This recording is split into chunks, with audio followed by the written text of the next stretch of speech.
Et bonjour tout le monde. Bonjour. Bonjour à tous. Bonjour. Bonjour. On espère que vous allez bien, que du coup vous êtes en forme pour prendre un petit café avec nous bien matinal pour aborder un sujet du coup assez intéressant qu'on évoquera du coup par la suite puisqu'on va passer un petit peu plus tôt au moment présentation quand même. Et avant effectivement de passer à ça, on va vous demander si tout se passe bien techniquement parlant, si vous nous entendez bien et si vous nous voyez bien. N'hésitez pas du coup à utiliser le petit chat qui se trouve normalement tout en bas à droite de votre écran pour discuter avec nous.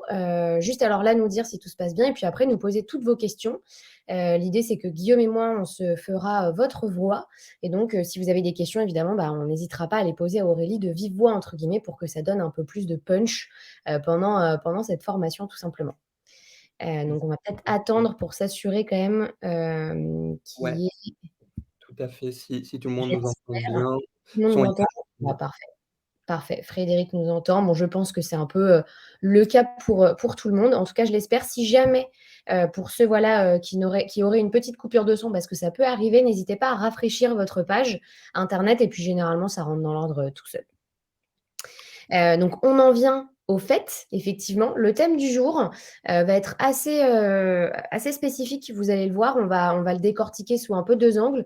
Une grosse présentation plutôt d'Aurélie avec un peu un état des lieux du marché, entre guillemets. Et puis, Guillaume va reprendre la suite sur quels sont les pièges à éviter lorsque vous faites votre prospection, tout simplement en tant qu'agent général. Donc, vous allez voir deux parties qui sont hyper indispensables aujourd'hui pour vous. Une bonne partie connaissance que Aurélie vient bien agrémenter avec des statistiques et beaucoup de data, entre guillemets, du coup, sur ce domaine-là. Et puis voilà, Guillaume va nous donner toute son expertise plutôt sur comment les réseaux et Internet vont pouvoir vous aider à influencer cette partie prospection qui peut être très complexe à faire, surtout quand on a des lois qui viennent régir tout ça. Donc voilà, on va rentrer du coup dans les présentations et on va commencer par Aurélie, je t'en prie, pour ta présentation. Bonjour à toutes et à tous. Donc, moi, je suis Aurélie Robert. Je suis en charge de la communication et l'animation réseau à la Fédération des agents généraux, AGA. J'ai le privilège aujourd'hui de travailler avec tous les syndicats de sociétés d'agents et de communiquer vers eux et avec eux. Voilà. Ok, hyper clair. Guillaume, je te laisse la main.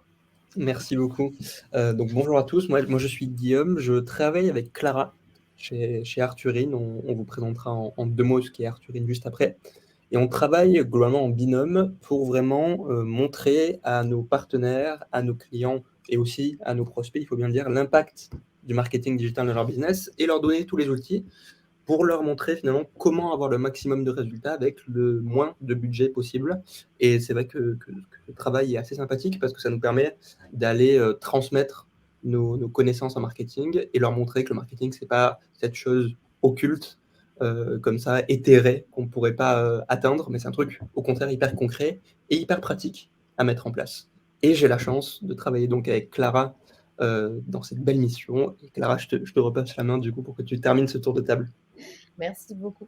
Effectivement, Guillaume et moi, on est un peu du coup deux acolytes. Alors moi, je suis plus spécifique normalement sur les métiers de l'immobilier et Guillaume plutôt sur les métiers de l'assurance, mais je lui file un petit coup de main du coup aujourd'hui pour prendre ma casquette de journaliste et de modératrice du coup dans ce webinaire-là.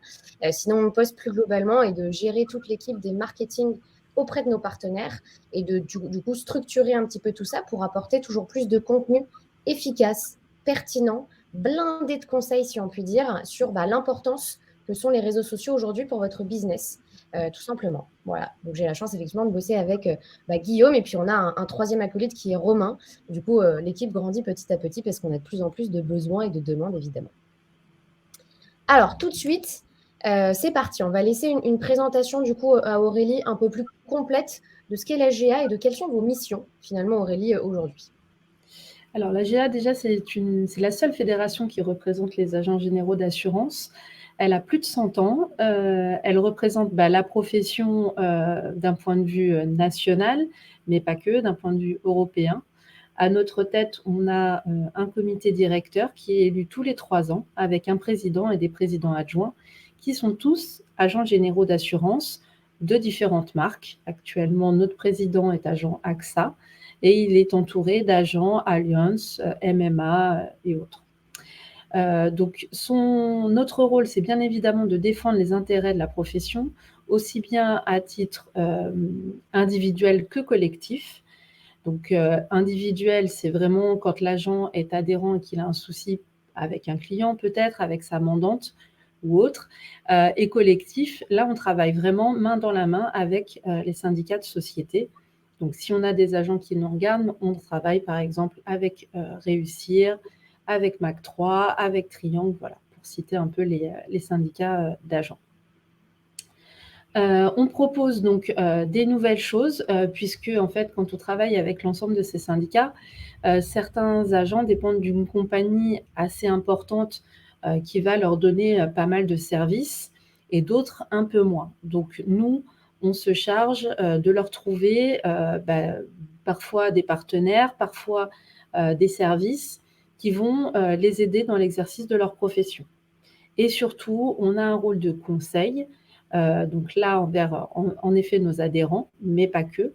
On conseille aussi bien les nouveaux entrants, même les stagiaires. Donc dès lors que vous souhaitez devenir agent, on peut vous conseiller. Et puis on accompagne également les agents sortants, puisque on a une belle profession qui s'exerce assez durablement, et donc on accompagne aussi les agents qui partent à la retraite ou qui décident de cesser leur activité. Donc voilà tout ce qu'on fait. On a aussi tout un pan de formation pour les agents et pour leurs collaborateurs d'agence, parce qu'aujourd'hui, c'est quelque chose qui est très important, notamment avec cet aspect réglementaire que nous impose DDA et qui nous oblige à avoir 15 heures de formation chaque année. Donc voilà pour le rôle d'AGA. J'espère que j'ai été claire. Je ne sais pas si Clara, tu as des questions par rapport à ça. C'est très très clair. Mes questions, elles arriveront du coup un petit peu par la suite. C'est vrai que vous avez un scope d'intervention qui est très très large et on sent bien en plus cette volonté de pouvoir aider finalement n'importe quel représentant de l'assurance en France, que ce soit sous toutes les marques différentes. Et ça, c'est assez cool et je pense que c'est quelque chose qu'on a aussi en commun chez nous avec Arthurine, puisque nous aussi, on a la volonté du coup d'aider. Ça me fait une belle transition du coup pour présenter aussi la solution Arthurine. On a la volonté d'aider du coup n'importe quel professionnel de l'assurance aujourd'hui en France sous un angle d'attaque qui lui va être très internet drivé entre guillemets, c'est-à-dire qu'on va vraiment intervenir sur toute la partie réseaux sociaux. Donc on aide finalement l'entièreté des professionnels effectivement de l'assurance sur le territoire français à développer une visibilité et du coup une crédibilité aussi sur une zone de chalandise et géographique sur laquelle vous allez travailler. Donc Arthurine, qu'est-ce que c'est? C'est tout simplement en fait une solution marketing qui est complètement automatisée. Donc c'est vraiment un outil, un petit robot qui vient vous aider au quotidien pour rendre votre business beaucoup plus accessible, beaucoup plus même familier si je puis dire, pour vraiment créer du lien sur le terrain avec votre communauté. Et donc, vous placez en fait comme acteur majeur de votre zone locale en fait sur laquelle vous allez exercer. Donc, on a effectivement 3 scopes d'intervention primaires. Ça va être la visibilité, la notoriété. Effectivement, c'est la première chose que l'on vient travailler quand on veut être présent sur Internet. Une fois que les bases sont posées, on vient travailler l'apport de clients. Donc, on vous aide vraiment dans cette partie aussi prospection et vous allez le voir, Guillaume va vous donner énormément de conseils justement sur les pièges à éviter et comment justement les réseaux sociaux et Internet au global, ça va être les réseaux sociaux, sites Internet, mail, etc., peuvent vous aider à développer, démultiplier du coup votre stratégie en prospection. Et puis l'idée, c'est qu'une fois que vous avez réussi à prospecter, on vient vous aider dans la partie fidélisation avec toute la partie recommandation, avis client, comment on fait justement pour aller plus loin avec tout ça et faire en sorte que vous ayez du coup une image qui soit complètement maîtrisée et optimisée du coup sur Internet. On a quand même aujourd'hui plus de 4000 clients, dont 1500, même presque 2000 maintenant dans l'assurance. Donc, on connaît bien les problématiques terrain de l'assurance aujourd'hui. Et donc, c'est pour ça qu'on aime bien aussi justement s'allier d'acteurs incontournables comme l'AGA aujourd'hui. Et comme vous le verrez toute cette semaine, du coup, sur pas mal d'interventions avec des gros intervenants de notoriété aujourd'hui dans l'assurance, pour vous montrer qu'on a envie de vous apporter beaucoup d'expertise, qu'on n'a pas juste envie de s'arrêter à nos clients, mais que finalement, on a envie d'aider tout le monde, littéralement. Et dans ce cadre-là, on s'est dit que ce serait sympa de faire travailler nos experts aujourd'hui. Donc, on a 10 audits à vous faire gagner. C'est très simple, c'est 30 minutes avec l'un de nos experts qui va regarder un petit peu ce que vous faites sur Internet et qui va pouvoir vous donner tout plein de conseils pour que vous puissiez être encore meilleur que la concurrence. Et enfin, même si on ne parle pas de concurrence déloyale, mais en tout cas que la confrérie, pour que vous puissiez ressortir numéro 1 dans les résultats de recherche. Donc, Guillaume va vous envoyer un tout petit lien, comme ça, vous allez pouvoir le récupérer. C'est sympa, il y en a 10 minutes et c'est gratuit. Donc, ne vous en privez pas. Puis, on remettra des petits liens au fur et à mesure de la présentation pour toutes les personnes qui arriveront peut-être au fur et à mesure. Voilà. Et je crois que comme les présentations sont vraiment bien faites et posées, je crois qu'on va passer sur la première question, Aurélie, qui, elle, rentre dans la catégorie prospection pure et dure.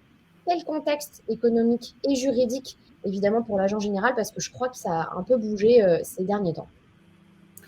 Oui, merci Clara. Donc en effet, on a, le métier d'agent reste une profession indépendante et quand on prend sa casquette d'agent, il va falloir mettre les mains dans le cambouis et faire en effet de la prospection.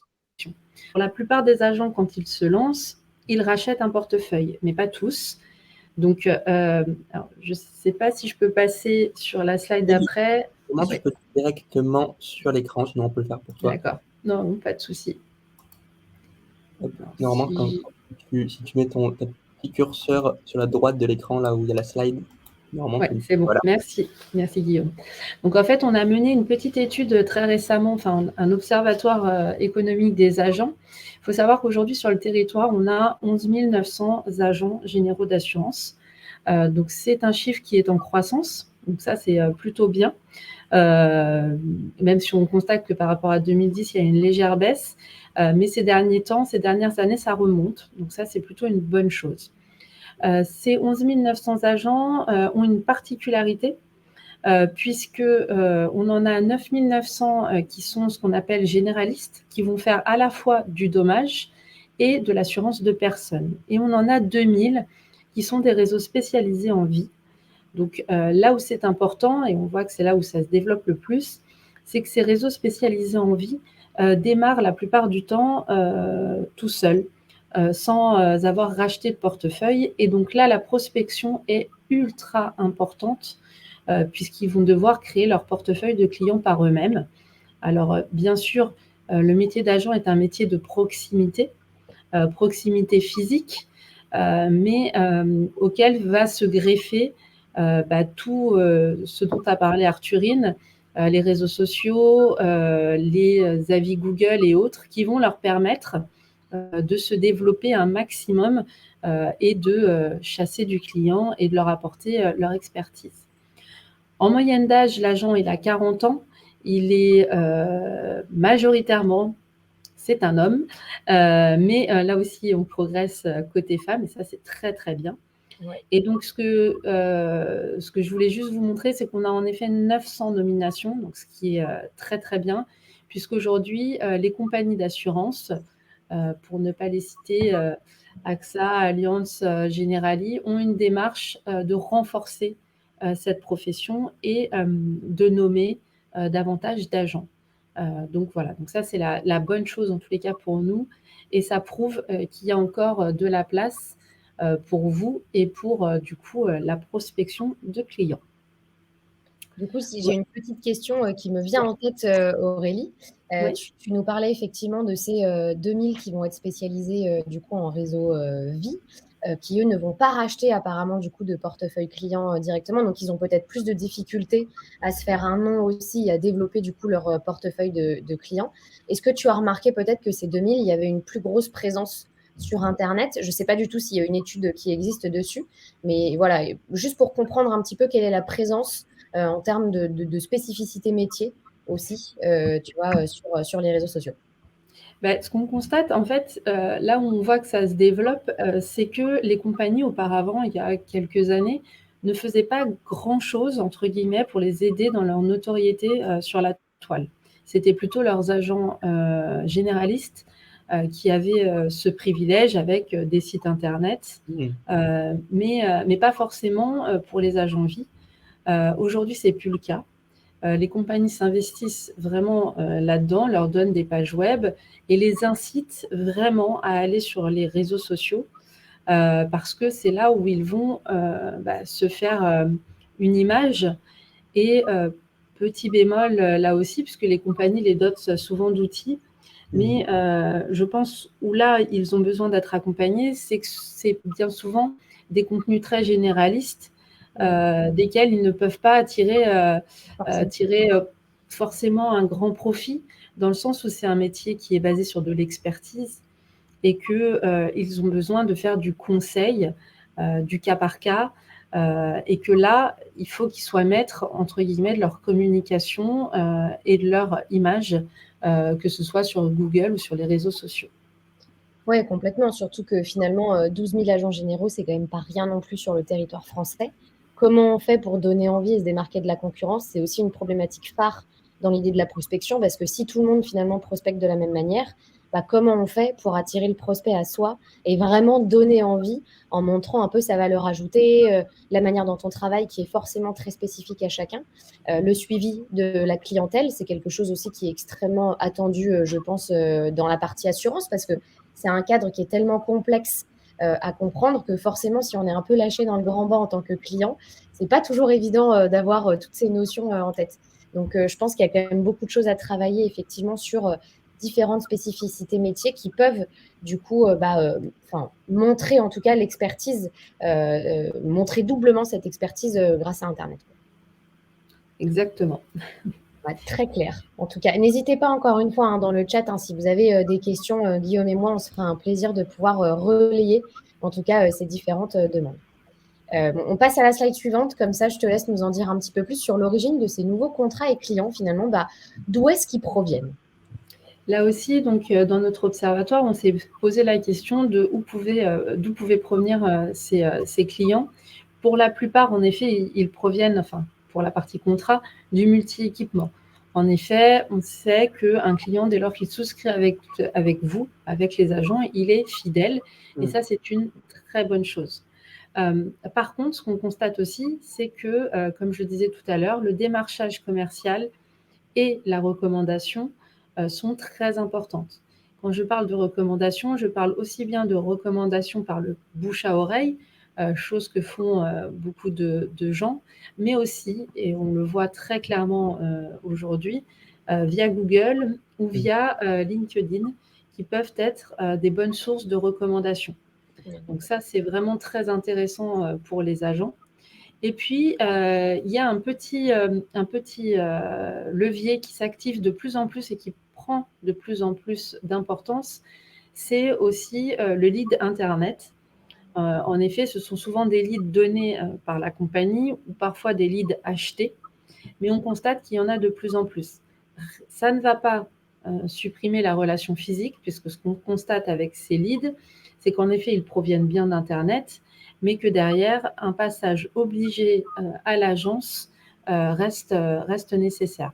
En effet, l'assurance reste un domaine qui est très complexe. Alors, pour nous qui travaillons dedans toute la journée, ça semble simple, mais pour le particulier qui ne connaît pas, même le professionnel qui ne connaît pas toutes ces subtilités, il a besoin de se sentir rassuré et d'avoir un contact physique. Donc là, c'est vraiment l'association. On parle souvent que les agents sont figitaux, mais c'est vraiment le nerf de la guerre puisque c'est un moyen de rentrer en contact avec l'agent et derrière de le rencontrer en réel. Donc voilà. Et sur le démarchage commercial, oui, c'est quelque chose qui monte énormément parce que avec ce que je vous ai raconté tout à l'heure, les agents vie notamment en font énormément et de plus en plus. Par contre, nous, on les accompagne à rester dans la réglementation qui s'est pas mal alourdie ces derniers temps. Ok, mais hyper intéressant ces stats. Je pense que c'est super important de rappeler à quel point aujourd'hui Internet, et peut-être même plus spécifiquement du coup certains outils d'Internet comme les réseaux sociaux ou votre fameuse fiche Google My Business, qui permet elle de développer du coup toute la partie recommandation. Si on le voit là, il y a quand même 22% de vos contrats qui vont provenir du coup de toute la partie recommandation. Donc et bouche à oreille physique et bouche à oreille digitale finalement.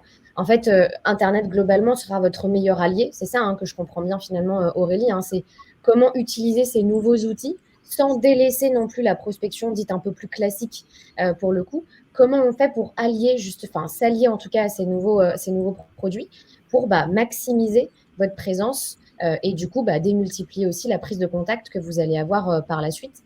L'initiative, les chiffres parlent d'eux-mêmes, l'initiative seule du client, elle est de 13,2%. Le lead Internet, un peu tout seul, 7%, bon, c'est pas non plus hyper important finalement comme chiffre, alors que sur le reste, on a quand même des chiffres, des statistiques qui sont beaucoup plus importantes. Comment on fait du coup pour allier ces deux compétences-là? Je pense que là, il y a quand même quelque chose à faire et à travailler. Donc, c'est bien, on est quand même dans le vif du sujet aujourd'hui.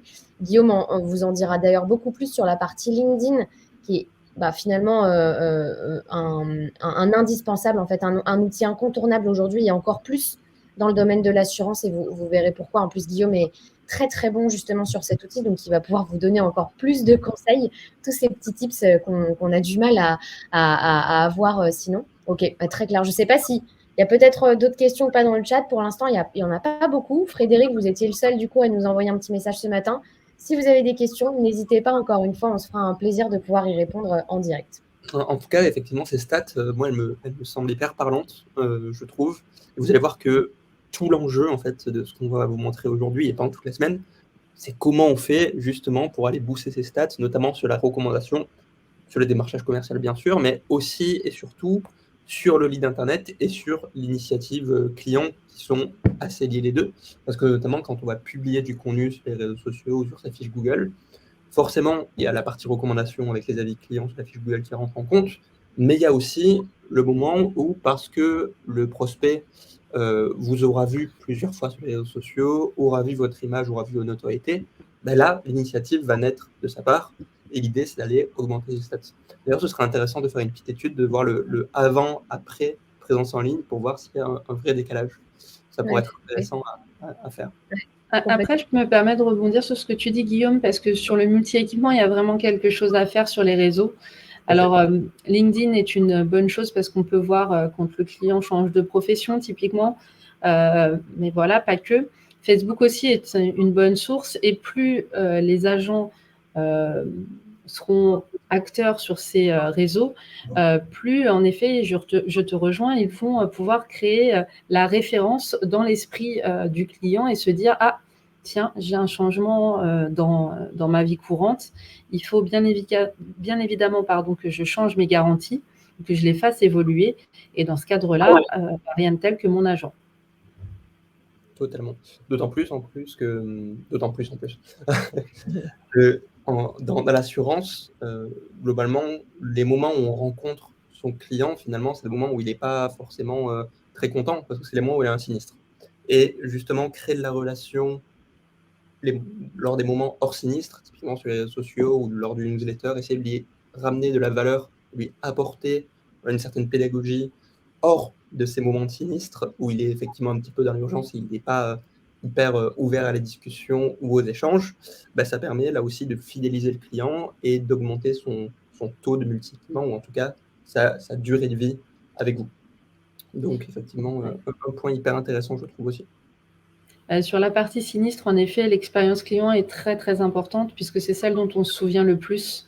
Et c'est aujourd'hui la raison pour laquelle pas mal d'agents souhaitent conserver cette partie sinistre, souvent prise en main parfois par la compagnie, mais pour en faire un vrai moment de rebond commercial. Peut-être pas dans l'immédiat, mais si l'expérience a été bonne, si l'agent a fait preuve d'empathie et a été là au bon moment, c'est souvent un bon levier derrière pour soit de la recommandation, soit du multi-équipement.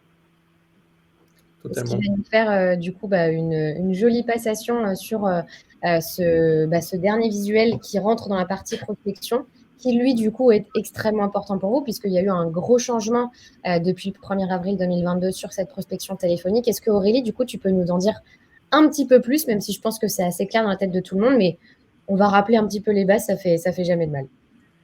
En effet, donc depuis le 1er avril, on a donc une réglementation qui est rentrée, qui concerne le démarchage téléphonique.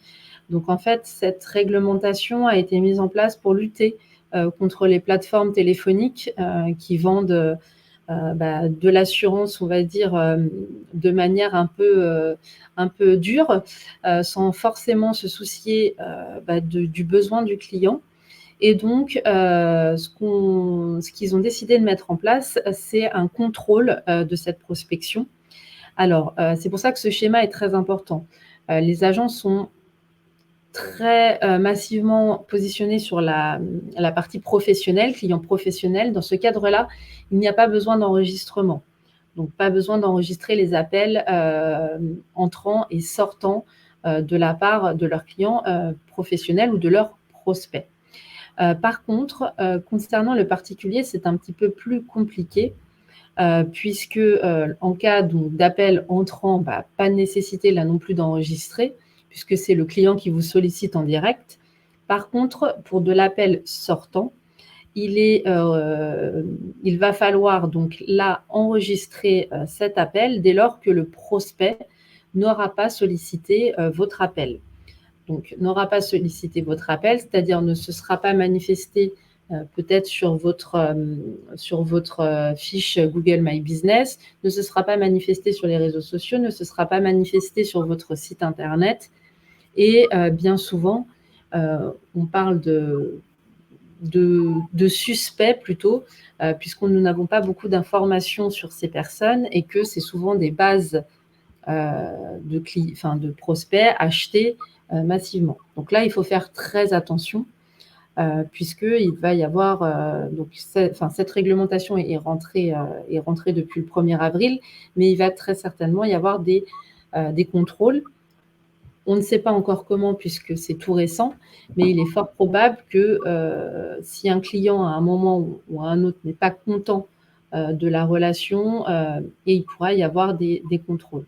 Aujourd'hui, ce sur quoi nous, on est plutôt serein, c'est que ça concerne uniquement le particulier, que ça concerne le prospect qui ne vous a pas sollicité. Donc, on sait très bien que ça, c'est plutôt, on va dire, les plateformes téléphoniques qui font ce genre de choses et que vous n'êtes pas forcément concerné. En tous les cas, soyez vigilants, puisqu'il faudra conserver quand même cet appel, cet enregistrement. Voilà. Ok, donc je pense que là, c'est bien clair du coup pour tout le monde. Je pense que la prospection va rencontrer un profond bouleversement. Donc, il faut savoir s'adapter. Et qui dit s'adapter dit forcément trouver des nouveaux outils aussi à disposition, peut-être des manières de changer un petit peu son pitch commercial pour essayer de comprendre un petit peu quels sont les nouveaux besoins et puis de respecter forcément le cadre légal qui s'applique du coup ici. Je pense que ça peut être très bien du coup si on en profite du coup pour que Guillaume, tu puisses nous donner peut-être rentrer dans la première partie de tes conseils qui découlent tout simplement de ce nouveau cadre qui vient d'arriver par la loi. Comme ça, vous allez pouvoir être un peu précurseur dans cette manière de prospecter d'une manière un petit peu différente. Mais du coup, voilà, on a quand même une petite question pour transitionner vers la partie de Guillaume. Mais au fait, quelle importance revêt aujourd'hui la prospection pour un agent général? Et du coup, là, ça va nous permettre de faire, de commencer par une partie qui est extrêmement importante, qu'on appelle le parcours client, qu'il faut toujours avoir en mémoire et de comprendre comment finalement un prospect va se comporter et dans la vie de tous les jours et sur Internet pour essayer de réussir à créer des points de contact avec lui à différents moments des étapes de son parcours. Tout à fait, effectivement, parce que comme tu le dis, Clara, avant de vouloir toucher ce prospect, avant de vouloir concrètement le prospecter, c'est quand même mieux de comprendre quel est le parcours qu'il a pour choisir un agent général plutôt qu'un autre. Et c'est un petit peu tout l'enjeu de cette slide que vous voyez ici, du petit schéma qu'on vous a fait là, c'est pour vous dire que la phase de prospection, le moment où vous allez concrètement lui envoyer un message ou l'appeler, c'est qu'une seule petite partie de tout ce parcours prospect. Donc là, on vous a mis le petit résumé. Globalement, partez du principe que c'est comme vous et moi, tout naît de justement un besoin qui va apparaître. Typiquement, si on se met à la place d'un prospect de l'assurance, ça peut être un prospect qui a décidé d'acheter un nouveau bien immobilier et qui va avoir un besoin en assurance sur celui-ci. Ça peut être en bien immobilier, ça peut être une assurance vie, ça peut être finalement n'importe quel produit d'assurance. Une fois que ce besoin va naître aux yeux de ce prospect, naturellement, il va se mettre à rentrer en recherche. Il va rechercher globalement les solutions les plus adéquates pour sa situation, pour son budget, pour le temps qu'il a, pour sa situation familiale, pour plein de paramètres. Une fois qu'il aura fait sa recherche, viendra la phase de réflexion, c'est-à-dire qu'il aura sélectionné une ou plusieurs options et il va choisir celle qui lui paraît la plus adaptée. La plus adaptée en fonction, bien sûr, du prix, en fonction du temps, mais aussi et surtout en fonction du type de professionnel qu'il a en face. Et c'est là où je fais une petite parenthèse, parce que c'est là où toute la notion de contenu, toute la notion de notoriété va rentrer en jeu, parce que c'est finalement là, dans la phase de recherche d'agents généraux et dans la phase de réflexion, quel agent général ou quelle compagnie je vais choisir, que le fait de publier du contenu sur Internet, le fait d'avoir des pages Facebook, LinkedIn, voire Twitter actualisées, le fait d'avoir une présence sur Google, c'est ça qui va permettre de guider la recherche et la réflexion d'un prospect vers vous, plutôt que notre de vos confrères. Une fois que cette réflexion a été faite, donc ça peut être un laps de temps plus ou moins court, le prospect va décider d'appeler le professionnel de l'agence, et c'est ce qu'on appelle du coup un prospect entrant. Donc il aura fait tout ce parcours de la naissance du besoin à la recherche jusqu'à la réflexion. Et ensuite, j'ai envie de dire que ce sera à vous, en tant que professionnel, de conclure cet appel en créant justement cette relation avec ce prospect. Donc ça, c'est le parcours classique du prospect, vous voyez, sans prospection, qui va uniquement miser sur cette logique de prospect entrant, de la naissance du besoin, à la recherche d'informations, à choisir quel professionnel il souhaite appeler. Et le but de cette semaine, c'est de vous montrer non seulement comment on peut faire pour axer toute cette phase de recherche d'informations et de réflexion vers vous, mais c'est aussi de vous montrer qu'on peut mettre une petite phase entre justement la phase de recherche et la phase de réflexion, qui est la phase de prospection, pour aller montrer à ce prospect qui a un besoin à un moment T, finalement que vous existez, vous en tant qu'agent général, et que vous avez la meilleure solution au problème qu'il a rencontré précédemment. Et donc vous voyez, la phase de prospection, qu'elle soit par téléphone, qu'elle soit par mail ou qu'elle soit sur LinkedIn, elle s'intercale entre la phase de recherche d'informations que le prospect a, qui naît donc de son besoin qui naît, et la phase de réflexion. C'est-à-dire que si vous arrivez à lui envoyer le bon message au bon moment, vous allez pouvoir vraiment influencer, dans le bon sens du terme, la réflexion qu'il aura d'un agent général plutôt qu'un autre.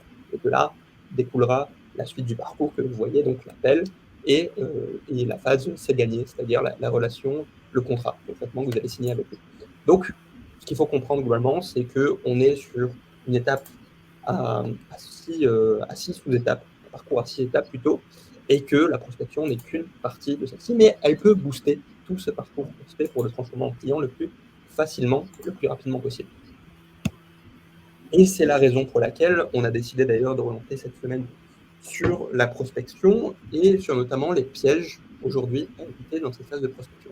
Mais avant ça, puisqu'on aime bien les chiffres et les nombres chez Arthurine, j'aimerais quand même revenir un petit peu pendant 2 minutes sur la notion de prospection téléphonique, parce qu'on pourrait se dire, en plus avec la loi que tu as très bien décrit Aurélie, que c'est quelque chose qui est en train de péricliter ou en tout cas de perdre en efficacité. Le but de cette slide, c'est de vous montrer que non, pas du tout, c'est encore un levier extrêmement puissant. Encore faut-il savoir l'utiliser et bien sûr être dans les clous. Donc globalement, il y a aujourd'hui 52 appels qui sont passés en moyenne dans une entreprise, c'est-à-dire qu'un assureur, globalement, il va recevoir en moyenne 52 appels, qu'ils soient de clients ou de prospects par jour, ce qui montre encore une fois le levier de l'appel entrant. Et vous le voyez très bien notamment sur les fiches Google, lorsque vous allez afficher votre numéro de téléphone, vous allez recevoir des appels entrants qui vont être de plus en plus qualifiés. Mais ce sera d'ailleurs le sujet d'un autre jour de cette semaine. L'autre stat, c'est que 45% des prospects qui décident de vous appeler par téléphone et qui décident au moment de cliquer sur votre numéro de téléphone ou de chercher sur Internet qui décident de vous appeler, il y en a 1 sur 2, 45%, qui vont aboutir à un contrat au final. Ce qui est énorme et ce qui montre bien que si vous arrivez à générer cet appel entrant, vous avez une chance sur 2 globalement que ce prospect se transforme en client. C'est d'autant plus vrai bien sûr dans l'assurance, étant donné que la notion de réputation, de notoriété et de légitimité est tellement forte que lorsqu'on décide d'appeler un assureur, on le fait pour une bonne raison, on le fait globalement pour devenir client de celui-ci parce qu'on l'aura choisi juste avant. Et enfin, dernière stat, pour vous montrer un petit peu l'impact de la relance, c'est que dans une optique d'appel sortant, donc on n'est pas dans un scénario où le prospect va nous appeler nous, mais c'est justement dans une logique où on va l'appeler lui, c'est que la grande majorité des ventes se font au bout d'un certain nombre d'appels. On ne fait pas une vente au bout du premier appel, et ça tombe bien, la loi, là aussi, est venue limiter cette pratique. Mais globalement, c'est au bout du 5e appel qu'il va falloir closer, comme on dit, donc transformer ce prospect en client. Maintenant qu'on a mis les bases sur la prospection téléphonique, et Clara, n'hésite pas à me couper si tu as des questions. Et Aurélie, d'ailleurs, si tu souhaites rajouter des choses, n'hésite pas là aussi. On a décidé d'orienter ce jour sur les pièges à éviter lors de sa prospection. Vous allez voir, toute cette semaine, on va aborder un pan de la prospection différent, que ce soit via les comparateurs, que ce soit par téléphone, que ce soit sur LinkedIn. Mais on s'est dit que ça pourrait être sympa justement de commencer cette semaine par les choses à ne pas faire pour avoir la prospection la plus efficace possible. Et donc on a orienté ces pièges sur 2 axes. Le premier axe, qu'est-ce qu'il ne faut pas faire par mail et un petit peu sur LinkedIn, je vous en parlerai. Et le deuxième axe, qu'est-ce qu'il ne faut pas faire pour prospecter par téléphone? Quelles sont globalement les erreurs qui ruinent vos performances et qui ruinent l'expérience de votre prospect? C'est un peu fort dit comme ça, mais vous allez voir qu'on va rentrer dans le sujet tout de suite. Alors, par mail, la première chose, le premier piège à éviter, c'est de ne pas soigner l'accroche de son mail. Je vous ai mis une petite stat qui est née d'une étude de Sales Dorado, qui est un outil qui permet justement d'aller automatiser notamment ces mails, qui est pour moi effarante. C'est que non seulement la moitié des prospects se basent sur l'objet de votre mail pour décider s'ils vont ouvrir ou non ce mail, et la deuxième stat, qui est là où aussi tout aussi effarante, c'est qu'on reçoit en moyenne 39 mails par jour. Ce qui veut dire qu'on reçoit beaucoup de mails et qu'il faut qu'on trie toutes ces informations avec vraiment la seule information qui nous apparaît en tout premier lieu, c'est-à-dire l'objet de son mail. Donc, ne pas mettre le focus, ne pas se concentrer sur cet objet, c'est quand même se priver d'une grande partie des prospects qui ne vont même pas ouvrir, qui ne vont même pas lire ce que vous avez à dire et à écrire. Donc, quelques astuces pour vraiment aller soigner son mail de mail. Déjà, c'est d'éviter les mots-clés qui sont associés au spam. Je m'explique, il y a certains mots qui sont directement reconnus par les petits robots de Google ou de n'importe quel outil de même que vous utilisez et qui vont, si vous les utilisez, vous placer dans votre catégorie spam. C'est-à-dire que vos prospects ne vont même pas voir le mail qui apparaît dans leur boîte de réception parce qu'il ne va même pas y apparaître, il va apparaître directement dans le spam. On vous a mis une petite liste tout à l'heure des mots-clés à éviter, justement, pour ne pas tomber dans le spam. Voilà, c'est vraiment le premier conseil, c'est éviter certains mots-clés. Deuxième conseil, bien sûr, faites court, étant donné que la moitié des prospects se basent sur l'objet pour décider ou non s'ils décident d'ouvrir ce mail et qu'on reçoit 39 mails par jour, on a tout intérêt à garder l'objet le plus court possible, non seulement pour donner envie de cliquer dessus, mais aussi pour donner un maximum d'informations en un minimum de temps au prospect et pour lui donner envie d'en savoir plus.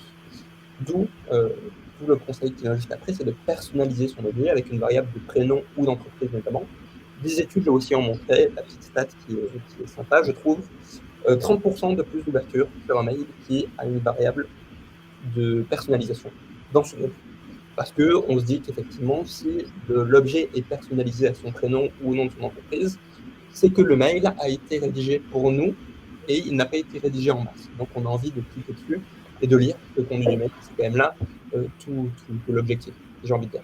Donc on vous a mis quelques exemples de mails qui jouent sur cette accroche et qui jouent sur cette notion de teasing, ou en tout cas qui gardent le contenu suffisamment court, mais qui donne envie justement de cliquer pour en savoir plus. Quelques exemples, l'objet de mail pour information marche très bien. C'est d'ailleurs quelque chose qu'on a testé parce que ça donne envie d'en savoir plus. On reçoit un mail avec comme objet pour information, on a envie de savoir de quelle information on parle. Chez Arthurine, on aime bien la notion de rendez-vous et temporalité. Par exemple, pour inviter des personnes en webinar, on aime bien votre invitation pour demain ou votre invitation pour jeudi prochain. Ça va temporaliser l'objet du mail et ça va permettre de donner envie d'en savoir plus parce que tout de suite, l'objet du mail va ressortir des autres 39 mails qu'on reçoit par jour.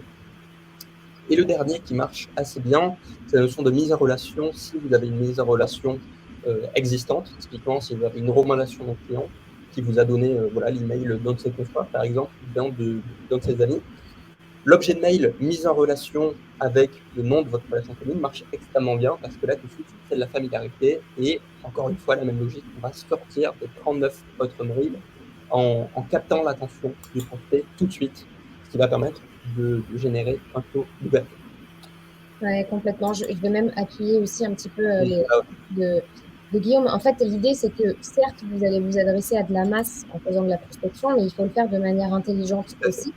Et plus vous allez du coup personnaliser votre contenu et rédiger votre mail de telle sorte que la personne qui va le recevoir va croire qu'il a été rédigé spécifiquement pour elle, forcément, vous allez maximiser les taux d'ouverture, les taux de clic et le contact qui va se faire du coup beaucoup plus facilement avec la personne que vous avez contactée.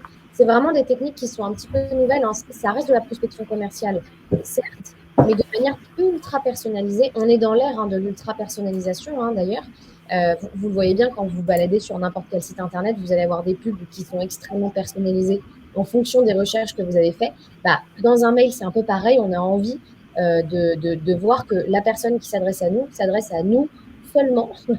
On est un peu, on aime bien savoir qu'on est un peu chouchouté, un peu VIP par rapport aux autres. Certes, on n'est pas bête, on se doute effectivement que ce sont des mails que chacun reçoit, mais on aime bien savoir que, voilà, on a pris le temps de connaître un petit peu quand même quelles sont nos envies, nos besoins également. Donc, plus vous allez personnaliser et créer du coup une relation de confiance dès le début, plus vous allez donner envie qu'on vous recontacte vous plutôt qu'une autre personne. Voilà, tout simplement. C'était pour faire la petite parenthèse personnalisation. Non, merci beaucoup. C'était hyper intéressant et c'est tout à fait vrai ce que tu dis. J'ai rajouté sur cette slide la fameuse liste, vous savez, des mots-clés à éviter dans votre objet de mail pour éviter qu'ils tombent dans le spam. Donc, je vais pas passer trop de temps sur cette slide. Sachez que de toute façon, vous allez recevoir le replay de cette présentation. Donc, vous pourrez revenir à souhait sur cette slide plus tard, si vous voulez, pour vraiment faire les objets de mail les plus impactants possibles. L'autre règle, en tout cas l'autre erreur à ne pas faire dans son mail, c'est qu'une fois qu'on a soigné l'objet de mail, il faut soigner le corps du mail. Et pour ça, l'avantage, c'est qu'il existe vraiment 5 petites règles de rédaction à mettre en place pour vraiment avoir l'objet de mail, le corps de mail le plus impactant possible. Globalement, gardez vos phrases courtes, pas plus de 15 mots par phrase. C'est une règle qui peut paraître un petit peu intransigeante, mais elle permet en fait globalement d'avoir des phrases courtes, donc impactantes, donc qui donnent envie de lire la suite et de cliquer sur les liens que vous avez mis en place ou non dans votre corps de mail. Une seule idée / information par phrase, là aussi pour garder des phrases courtes, donc impactantes. L'essentiel de l'information en début de phrase pour vraiment aller capter l'attention de votre prospect dès le début de la phrase, pour pas qu'il ait à lire jusqu'au bout de la phrase pour avoir l'information qu'il recherche, ce qui permet là aussi de faciliter le taux de clic, donc la prospection, donc in fine le moment où vous transformez ce prospect en client. Des constructions simples, sujet, verbe, complément, la formative et au présent. Voilà, c'est globalement les 5 règles qui vous permettront d'avoir des phrases courtes, impactantes et qui donnent envie de lire davantage de votre texte. Gagner de l'attention, donc gagner en taux de clic sur votre mail. Taux de clic, où ça, la transition est parfaite, sur ces fameux call to action. Vous savez, c'est ces petits liens que vous allez mettre directement dans le corps de votre texte et qui vont vous permettre globalement de transformer le lecteur de votre mail en prospect concrètement. Typiquement, un call to action, ça peut être le petit texte qui va inviter le lecteur à cliquer sur votre logiciel de prise de rendez-vous sur votre agenda en ligne. Typiquement, si ça vous intéresse, discutons-en ici, avec le discutons-en ici qui est un hyperlien, un lien qui renvoie vers votre calendrier, par exemple. Mais ça peut aussi être un renvoi vers votre site web, vers vos réseaux sociaux, bien que la bonne pratique qu'on vous conseille, c'est quand même que ces appels à l'action renvoient vers des actions extrêmement simples pour le prospect et avec vous. C'est-à-dire des actions de prise de rendez-vous, des actions d'envoi de messages privés, des actions d'appel. Toutes les choses qui vont vraiment permettre de réduire le parcours du prospect, qui vont faciliter le moment où il va passer de simple lecteur à prospect qui vous appelle, donc qui est extrêmement motivé par votre solution, par votre crédibilité en tant qu'assureur et qui vous connaît déjà. Et souvenez-vous, la stat qu'on a vue, c'est qu'un prospect sur deux qui vous appelle lui, devient un client. Donc, vous avez tout intérêt finalement à soigner vos mails pour augmenter ce nombre d'appels, donc de clients. Tout à fait, hein. L'idée, c'est de transformer un prospect qui peut être passif, du coup, dans son parcours client, en le transformant en quelqu'un de proactif. C'est-à-dire que, par exemple, si vous mettez un lien de redirection vers votre site internet, c'est très bien, ça c'est sûr, parce qu'il va quand même voir des informations qui vous concernent, etc. Mais du coup, il va encore devoir effectuer un nouveau clic ou une nouvelle action pour rentrer en contact avec vous. Du coup, minimiser ces actions pour du coup lui demander de ne faire qu'une seule action qui soit de vous contacter directement. Plus vous allez avoir un parcours client qui sera court, plus vous mettez toutes les chances de votre côté qu'il vous recontacte directement. Voilà, on pense à raccourcir. Totalement. Et je vois qu'il nous reste encore, je fais une petite parenthèse, qu'il nous reste encore quelques places pour le fameux audit dont Ouais, on vous a tout à parlé fait. au début. Je vais simplement envoyer le lien. Peut-être, Clara, tu peux faire une repasse sur Je peux l'envoyer. l'audit, parce qu'on a de nouvelles personnes qui sont arrivées. Tout à fait. Il me semble qu'il reste 3 ou 4 places, si j'ai bien compris. C'est ça. Donc, je vais vous envoyer le petit lien. Ce serait dommage de le laisser passer. Je m'en occupe, t'inquiète pas. Hop.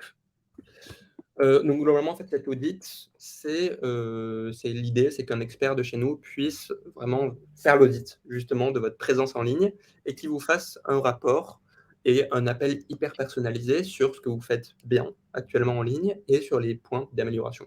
Voilà, c'est toujours intéressant d'avoir vraiment une vision, un diagnostic bah, de ce que vous faites actuellement et de la manière dont vos prospects vous voient. C'est sans engagement et l'idée, c'est que ce soit offert. Je ferme la parenthèse et je reviens sur les petits conseils pour les appels à l'action, pour justement, comme tu l'as très bien dit Clara, transformer ce lecteur passif en prospect actif. Déjà, on vous conseille de mettre pas plus de 2 appels à l'action dans un même mail, donc c'est-à-dire 2 liens qui renvoient vers un même objectif, c'est-à-dire 2 liens qui renvoient vers votre logiciel de prise de rendez-vous en ligne ou vers votre numéro de téléphone. Voilà, gardez un même objectif, mais mettez 2 liens maximum. Privilégier des call to action sous forme textuelle, effectivement, c'est ce qu'on a dit. Par exemple, mettez le lien sur pour m'appeler, c'est par ici, plutôt que voici mon numéro de téléphone pour m'appeler, avec le numéro de téléphone. Des actions simples, est-ce que vous serez disponible pour un appel de 15 minutes? Voilà, des choses en fait qui ne sont pas très engageantes pour le prospect et lui dire clairement que l'appel ne va pas durer 1 heure, que ce sera rapide et surtout hyper simple pour lui. Voilà, ça rassure et ça permet facilement de transformer le prospect en client. C'est des choses qu'on a testées. Pour aller plus loin, n'hésitez pas à mettre un lien de désinscription dans votre mail. Ça permet en fait tout simplement de tomber moins en spam et de faciliter la vie de votre prospect parce que c'est possible qu'il n'ait plus envie d'être contacté par vous. Il a le droit, c'est normal. J'ai envie de dire que c'est même légal. Et du coup, voilà. C'est pas obligatoire de rajouter un lien de désinscription, mais c'est fortement conseillé. Voilà, c'est très bien vu aussi. Pensez relance, c'est-à-dire que ne vous arrêtez pas à un seul mail, n'hésitez pas à envoyer un petit mail de relance, disons 1 semaine ou 2 après si le prospect n'a pas répondu. On voit quand même qu'on a les meilleurs taux de conversion prospect-client lorsqu'on va relancer ce prospect. Prenant en compte les limites d'envoi, bien sûr, évitez d'envoyer 10 000 mails par jour avec des logiciels. Ce sera repéré et ça va, in fine, vous faire tomber davantage en spam. Donc sur Gmail, on est sur une limite de 2 mails par jour. Vous avez quand même de la marge. Donc voilà, pour aller plus loin en termes de mail, je vous laisserai voir ça. J'accélère un petit peu parce que je vois qu'il nous reste 10 minutes et j'ai pas envie qu'on finisse en retard pour vous. Maintenant, on va passer sur les pièges à éviter lors de votre prospection téléphonique. On l'a vu, c'est un levier extrêmement puissant et il y a quelques pièges qu'on a identifiés et qu'on aimerait bien vous partager avec vous aujourd'hui. Et Clara, là aussi, si tu veux compléter, n'hésite pas, parce que je sais que c'est notamment quelque chose que tu as pas mal fait, chez Arthurine quand tu étais coach, mais peut-être qu'on y reviendra juste après. Pas de souci. Le premier piège à éviter dans sa prospection téléphonique, c'est de négliger son travail préparatoire. C'est-à-dire de ne pas préparer son appel, de ne pas se renseigner sur votre prospect avant même de l'appeler. Ce qui marche très bien en termes de conversion, c'est de savoir où en est son prospect, quels sont ses besoins en termes d'assurance, quel est peut-être son budget, quelles sont ses attentes, quelles sont ses craintes. Voilà, tout ce qui peut vous permettre d'avoir un discours le plus adapté et le plus personnalisé possible. CF, ce qu'on a dit tout à l'heure sur la notion d'hyper-personnalisation dans vos approches, ça passe aussi par téléphone. La notion d'hyper-personnalisation, les informations, vous les aurez uniquement si vous avez un CRM à jour et si vous décidez de vous appuyer sur un CRM, typiquement Salesforce, HubSpot ou n'importe quel outil et logiciel de ce type. C'est des outils qui vous permettront vraiment d'avoir un appel le plus pertinent possible parce que ça va regrouper toutes les informations que vous pourrez avoir sur votre prospect en un même lieu, ce qui va aller justement faciliter votre travail préparatoire, donc l'impact de votre appel. Autre piège dans lequel il ne faut pas tomber, c'est de ne pas créer l'échange. C'est-à-dire que vous avez peut-être eu cette sensation que, notamment quand on fait nos premiers appels sortants, on va préparer une trame d'appel, donc c'est-à-dire un scénario qu'on va concrètement lire et qui vont nous rassurer. Alors c'est très bien, mais le piège, c'est de rester trop collé à sa trame et de ne pas écouter le prospect derrière.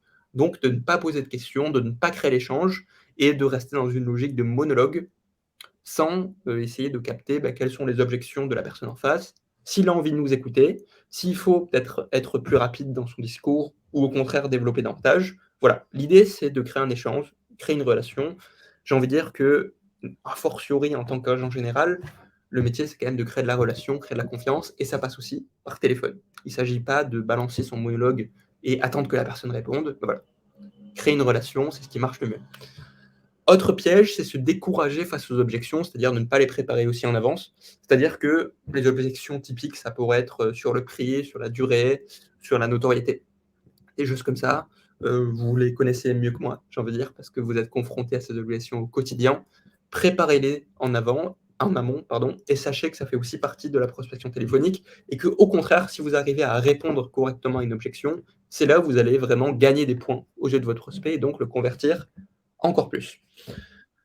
Voilà, l'autre point, effectivement, c'est ce que j'ai mis, partir dans un monologue sans anticiper les prochaines étapes, sans anticiper les questions. Et ensuite, des petits conseils vraiment plus pratiques. On vous conseille de sourire quand vous parlez au téléphone. Ça paraît tout bête, mais on entend le sourire de quelqu'un qui est au téléphone et ça permet de rajouter voilà, une notion de sympathie et on a davantage envie d'écouter quelqu'un qui sourit au téléphone plutôt que quelqu'un qui ne le fait pas. Ça paraît tout bête, mais croyez-moi que ça a un vrai impact. Ne pas soigner sa sortie, c'est-à-dire ne pas terminer son appel d'une bonne manière, c'est-à-dire que même si l'appel se termine mal, mal dans le sens où le prospect décide d'arrêter la relation avec vous, quand même rester professionnel et garder toujours une porte, c'est-à-dire partez du principe que ce prospect qui vous a dit non à un moment pourra devenir un client à un moment, donc à un autre moment dans le futur. Donc faites en sorte, globalement, que votre sortie soit la plus soignée possible. Et Clara, tu voulais nous parler, il me semble, de la technique des 3 oui, Ouais. qui est assez sympathique. Ah oui, tout à fait. Effectivement, Guillaume l'a dit aux prémices, du coup de cette slide-là. J'étais coach, en fait, au tout début chez Arthurine, donc j'avais vraiment en fait pendant 2 ans, je suivais des clients dans l'IMO et dans l'assurance, d'ailleurs pour les coacher sur leur présence, digitale. Et en fait, tout simplement, enfin, on comprend en fait au fur et à mesure du temps que plus vous allez instaurer d'ondes positives, entre guillemets, dès le début de l'appel, plus vous mettez les chances de votre côté que votre client, prospect, peu importe, vous écoute. Donc, vous allez vraiment le mettre dans une posture, en fait, d'écoute proactive et pas d'écoute passive, où du coup, il y aura un vrai échange. Donc, l'idée des 3 oui, c'est de commencer son appel par des questions qui amènent un oui quasiment obligatoire. Est-ce que vous allez bien? Oui. Ah, c'est super, il fait beau dehors, etc. Moi, je sais que je commençais tout le temps mes appels par 3 petites questions ou même 2 ou autres, un peu informel, voilà, avec évidemment blindé de sourire au téléphone pour mettre du coup le client que j'avais en face de moi, et ça marche effectivement avec du prospect, dans de bonnes conditions et de le mettre dans un état d'esprit positif dès le début de l'échange. Donc voilà, après à vous de trouver votre manière de le faire, mais généralement, les études prouvent que si vous commencez un appel ou un point de contact avec 3 oui, et bien du coup l'échange sera d'autant plus fructueux sur la fin. Hyper intéressant, Clara, merci beaucoup. Hem, il me semble qu'effectivement, voilà, on vous a mis un petit teasing pour LinkedIn, parce qu'on n'aura pas le temps de revenir sur LinkedIn lors de sa présentation, mais c'est pas grave parce que, on a une journée dédiée à comment prospecter sur LinkedIn. En vérité, ce sera vendredi. On finira avec Wallaxy, qui est un acteur majeur de la prospection sur LinkedIn aujourd'hui. On est hyper content de faire ce webinaire avec eux vendredi et si vous le souhaitez, je vous ai mis le petit lien dans le chat pour vous inscrire à d'autres webinaires de cette semaine et notamment à celui de vendredi qui portera pendant 1 heure sur comment on prospecte sur LinkedIn en tant qu'agent général, comment on fait pour avoir les meilleurs messages au meilleur moment, trouver les bonnes personnes, plein de choses intéressantes. Et c'est pour ça que je ne suis pas rentré notamment dans LinkedIn aujourd'hui parce que ce serait compliqué de résumer tout ce qu'on peut faire sur LinkedIn en 5 minutes lorsqu'on va en parler pendant 1 heure vendredi. Ouais, complètement. Donc globalement, donc voilà pour l'audit, le lien est encore dans le chat si vous souhaitez en profiter, il reste encore quelques places. Aurélie, je ne sais pas si tu veux rajouter quelque chose, avant qu'on termine cette présentation? Non, c'était très clair pour, je pense pour moi et pour les agents qui nous ont suivis. Pour résumer un peu ce qu'a dit Guillaume, c'est restez vous en fait. Que ce soit sur Internet ou sur les réseaux sociaux, enfin sur vos mails ou sur les réseaux sociaux. Il ne faut pas enlever ce que vous incarnez au naturel dans votre agence. Ça n'est que le prolongement voilà, de ce qu'ils vivent en agence. Donc, continuez dans ce sens et vous verrez, ce sera naturel et tout se passera bien et vous grappillerez des parts de marché comme ça. Voilà pour moi. Merci beaucoup. Je trouve que c'est une super conclusion, effectivement. On dit beaucoup, et on en parlait la dernière fois, Aurélie, le digital au service de l'humain. On est encore dans ça, mais encore plus loin, c'est-à-dire que l'humain qui vient se greffer à tous les outils digitales. Donc merci pour cette conclusion. Est-ce que Clara, peut-être, parce que j'ai beaucoup parlé, est-ce que peut-être que tu peux revenir 2 minutes sur les briques qui composent Arthurine? Oui, tout à fait. Alors ça, effectivement, sur ces slides, vous voyez toutes les briques qui composent notre outil et en fait, ce sont même toutes les briques que vous devez appliquer dans votre quotidien, si vous avez une stratégie de communication digitale qui est déjà mise en place ou si vous avez du coup envie de le faire. L'idée, c'est évidemment, de toujours gérer vos réseaux sociaux, donc de les modérer, de les animer. Quand on parle de réseaux sociaux, ce sera majoritairement pour vous du Facebook et du LinkedIn. Vous pouvez aussi commencer à vous mettre sur du Instagram, mais le LinkedIn, en tout cas, vraiment sera prioritaire si vous devez vraiment en avoir un en tête. La présence locale, eh bien ça, c'est tout ce qui va concerner votre fiche Google My Business, qu'il faut effectivement avoir à jour avec des coordonnées, des horaires de contact et de disponibilité, entre guillemets. On en voit tellement qui sont complètement laissés à l'abandon. N'oubliez pas que 92% des internautes français utilisent Google comme moteur de recherche. Donc, si vous ne nettoyez pas et si vous ne mettez pas à jour cette fiche, eh bien, vous allez vous couper de 92% d'audience, qui est littéralement énorme. Donc, c'est avec LinkedIn les 2 premiers outils sur lesquels vous devez absolument travailler en tant que professionnel de l'assurance. Une newsletter, évidemment, c'est toute la partie mailing que Guillaume, du coup, vous a bien décrit au début. Nous, c'est ce qu'on gère. Donc, aujourd'hui, on envoie des newsletters à vos clients directement, donc aux clients de nos clients. La gestion de vos avis et donc de vos recommandations, ça, ce sont des choses à ne pas délaisser et qu'on travaille effectivement avec une partie modération et une partie réponse automatisée depuis notre outil directement. Un blog que l'on met effectivement à disposition de nos clients. Donc vous, ce sera votre site internet, mais n'oubliez pas d'agrémenter votre site internet de toute la partie actualité, en fait, qui va concerner effectivement la profession. N'oubliez pas les photos et les vidéos indispensables. Nous, on travaille du coup avec des photographes vidéastes qui viennent directement dans les agences de nos clients assureurs pour faire des interviews, faire des jolis films de l'agence, etc. Donc, n'oubliez pas ces formats qui sont extrêmement ludiques et boostent les taux d'engagement. La publicité, qui elle vient dans un second temps, c'est pas quelque chose qu'on travaille dès le début. C'est une fois qu'on a posé un petit peu les bases et qu'on a nettoyé entre guillemets sa présence que là on peut venir maximiser ses chiffres grâce à de la publicité. Et puis le petit Arthur Studio, c'est juste pour vous montrer que chez nous, voilà, on a en 3 clics littéralement un petit studio intégré à notre outil qui permet de créer des publications qui vont être jolies, qui vous ressemblent avec vos couleurs et votre ton. Et donc ça, c'est pareil. Encore une fois, c'est de l'hyper-personnalisation. Donc, ne délaissez pas ça. Voilà, vous pouvez prendre en petite photo cette capture-là. Si vous avez envie d'avoir ces petits piliers sous le nez pour commencer quelque part, eh bien, gardez-les en tête. C'est vraiment le b.a.-ba, en tout cas, de ce qui doit se passer sur Internet. Et je crois qu'on arrive du coup à la vraie toute fin de ce webinaire.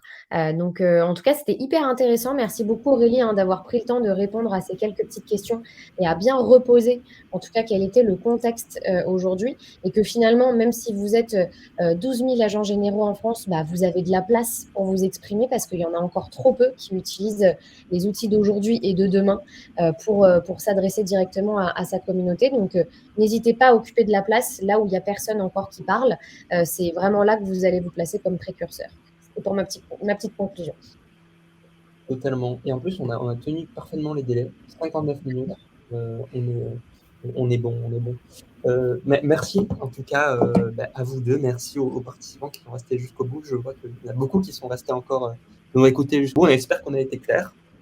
On n'a pas eu beaucoup de questions, donc je voulais partir du principe qu'on l'a été. Et en tout cas, encore merci. Voilà, je vous donne rendez-vous demain. Du coup, je vous laisse cliquer sur le lien si vous souhaitez continuer cette aventure de la prospection avec nous. Dès demain, on va parler justement comment utiliser les comparateurs d'assurance pour attirer des prospects extrêmement qualifiés, le faire de la meilleure des façons. Donc, ça va être sympathique. Merci à tous. Merci à tous. Passez une bonne journée. Au revoir. Au revoir.